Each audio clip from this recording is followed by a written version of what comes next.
Au nom du Père, du Fils et du Saint-Esprit. Amen. La paix de Jésus soit dans votre maison, sa paix et sa joie. Alléluia. J'espère que vous allez bien. Nous lisons le Saint-Évangile selon saint Matthieu que nous poursuivons au chapitre 19, versets 23 à 30. 23 à 30. Que ta parole, Jésus, rentre dans mon esprit, que ma parole proclame, que ma bouche proclame ta parole et que mon cœur l'accueille. Alléluia. Cette lecture fait suite à la rencontre de Jésus avec ce fameux jeune homme riche. Jésus dit alors à ses disciples, « En vérité, je vous le dis, il est difficile pour un riche d'entrer dans le royaume des cieux. Oui, je vous le répète. Il est plus facile pour un chameau de passer par le trou d'une aiguille que pour un riche d'entrer dans le royaume de Dieu. » En entendant cela, les disciples restant abasourdis, ils lui disent « Mais alors qui peut être sauvé ?» Jésus les regarde bien en face et leur dit « Pour les hommes, c'est une chose impossible, mais pour Dieu, tout est possible. » Pierre prend alors la parole et lui dit « Maître, nous avons tout laissé pour te suivre. Y aura-t-il quelque chose pour nous ?» Et Jésus leur déclare « En vérité, je vous le dis, à vous qui m'avez suivi, lorsque viendra le monde nouveau et que le Fils de l'homme siégera sur son trône dans la gloire, vous aussi vous siégerez sur 12 trônes pour gouverner les 12 tribus d'Israël. Quant à ceux qui laissent leur maison, leurs frères et sœurs, leurs pères et leurs mères et même leurs enfants, avec leurs champs à cause de mon nom, ils recevront 100 fois plus et ils auront aussi la vie éternelle. Beaucoup qui sont parmi les premiers seront derniers, et d'autres qui sont derniers seront premiers. Merci Jésus, alléluia. Eh bien, ça secoue beaucoup ce matin. Merci Jésus. Merci d'être le roi de gloire, le Dieu de nos vies. Cette allusion on le dit, on s'en souvient tous. Il est plus facile à un chameau de passer par le trou d'une aiguille que pour un riche d'entrer dans le royaume de Dieu. Cette parole de Jésus retentit dans nos cœurs, dans nos esprits, depuis fort longtemps. Elle est devenue donc un proverbe populaire. Même certains, certainement, ne savent pas que ça vient de toi, bien-aimé Jésus.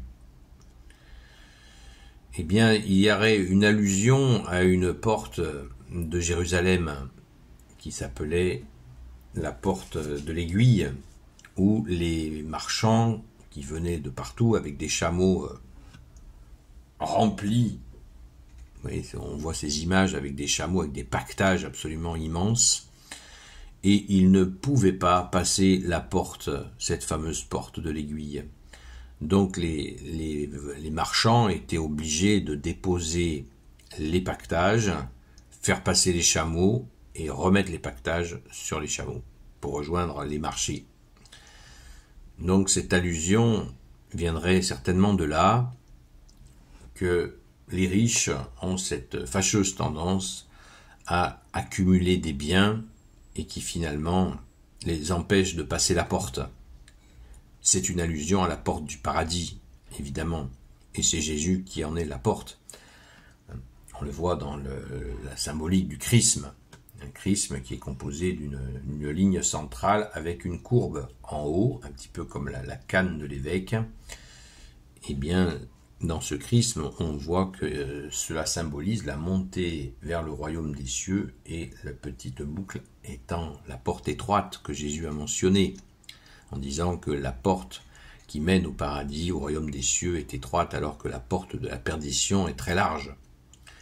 Et effectivement, les richesses de cette terre, les richesses du monde, eh bien, elles ont tendance à obscurcir les cœurs et les esprits et gêner cette entrée au royaume des cieux. L'allusion est là et elle est évidente. Merci Jésus, nous le savons. J'en discutais avec un ami prêtre qui me disait qu'il était extrêmement difficile, effectivement, et je l'avais remarqué aussi, d'évangéliser des gens très riches. Parce qu'ils ont tout. Et Jésus l'a dit lui-même, leur a dit lui-même aux riches, il a dit, vous avez déjà votre consolation. Mais cette consolation, elle n'ouvre pas le paradis. Au contraire, elle peut gonfler l'orgueil et empêcher justement de lâcher toutes ces choses matérielles, cet argent qui apporte aussi tant de soucis, voire de malheur.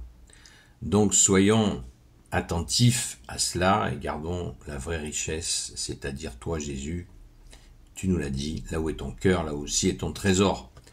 Ou encore, cherche le royaume des cieux et sa justice, et tout te sera surajouté.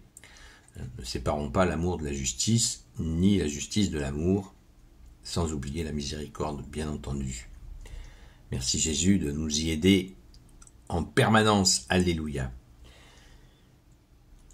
On continue au verset 25, quand les disciples, abasourdis, nous dit-on, demandent, mais qui sera sauvé? Qui sera sauvé? Avec de telles exigences, s'interroge-t-il. Et là, la phrase tombe de Jésus, pour les hommes, c'est une chose impossible, mais pour Dieu, tout est possible. C'est-à-dire que nous devons fonder notre réussite dans la confiance en toi, Jésus, qui est Dieu. Et oui, c'est le but de l'exercice, c'est de fonder notre confiance en toi, Jésus, dans la fidélité absolue et une constance absolue aussi, bien entendu, sinon on dévie très facilement. Alors, la question de Pierre qui vient après, c'est beaucoup de questions, c'est pour ça que je vous fais une relecture partielle. Saint Pierre qui demande, mais qu'est-ce qu'il y aura pour nous? Nous qui avons tout laissé, et là c'est bien un message adressé aux saints apôtres, qui ne sont pas encore saints, mais qui sont là, bien là avec Jésus. Et là, Jésus rassure tout le monde qu'ils auront une place de choix. Ils auront d'ailleurs tous été martyrisés, sauf l'apôtre Saint Jean, vous le savez. Et cette place de choix, elle est pour ceux qui ont tout laissé pour Jésus. Jésus précise même jusqu'à leurs enfants. Alors, tout ça est à méditer et à faire très attention, parce qu'il y a des gens qui croient qu'ils sont appelés alors qu'ils ne le sont pas. Donc, attention à ne pas se voir appelé pour un oui ou pour un non. L'appel est une affaire très sérieuse, de longue date, qui doit être discernée dans la prière, dans le silence intérieur et dans, bien sûr, l'écoute de tout ce qui se passe. Jésus ne va pas enlever un père de famille comme ça pour un oui ou pour un non. Et il faut être absolument attentif à cela et pas se monter la tête en se jetant sur la route du jour au lendemain dans une belle robe de bure et se retrouver en hôpital psychiatrique. Attention, attention, le malin se sert aussi de ces appels pour faire croire à des gens qu'ils sont appelés pour détruire des familles.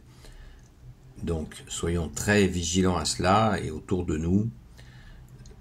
Cela se discerne pendant des mois et des mois. Jésus prépare une personne et ce sont des situations très particulières où la personne peut être sortie de son milieu familial, puisque Jésus encourage dans l'immense majorité des cas les gens à prendre leurs responsabilités, c'est-à-dire s'occuper de leur famille, ce qui est logique. On appelle ça dans l'Église le devoir d'État, s'occuper de sa famille, ce qui n'empêche pas d'avoir un service pour Jésus, bien entendu, et y compris avec sa propre famille. Amen. Gloire soit au Père et au Fils et au Saint-Esprit, maintenant et toujours et pour l'éternité. Amen. Ô Jésus, toi qui peux tout et qui portes tout, toi le Sauveur, toi l'Emmanuel, je te confie toutes celles et ceux qui regarderont cette vidéo, ainsi que leurs proches, selon ta seule volonté, ô Jésus. Sainte Marie, Reine des cieux, toi l'Immaculée Conception, toi qui écrases le serpent, toi qui es la lune sous tes pas, toi notre Mère, Notre-Dame, Saint Joseph, toi le juste et le saint, toi le sage, toi la terreur des démons, toi le saint gardien de la Sainte Église catholique apostolique, Sainte Marie-Madeleine, notre chère sainte patronne, et vous tous les saints et saintes amis de Jésus, Saint Michel Archange, Saint Gabriel Archange, Saint Raphaël Archange, et vous tous les anges qui te servent, ô Jésus, je vous confie toutes celles et ceux qui regarderont cette vidéo, ainsi que leurs proches selon ta seule volonté, ô Jésus. La paix de Jésus soit dans votre maison, sa paix et sa joie, une belle journée à vous, et on se retrouve ce soir à partir de 20h sur la chaîne Seul Jésus Sauve sur TikTok jusqu'à 22h. Et je vous demande à nouveau, hier je vous demandais de prier pour le direct, car des fois c'est ce coup, et s'il vous plaît, confiez ce direct du soir de 20h à 22h. C'est très très important de prier pour cela, car nous sommes insultés, etc., etc., mais il y a effectivement beaucoup d'attaques, mais n'oublions jamais que là où le mal abonde, la grâce surabonde. Ne fuyons pas le combat quand il se présente, car vous le savez, c'est Jésus le Christ Jésus, qui combat pour nous. Merci Jésus, alléluia, soyez bénis, et je vous dis donc à très vite.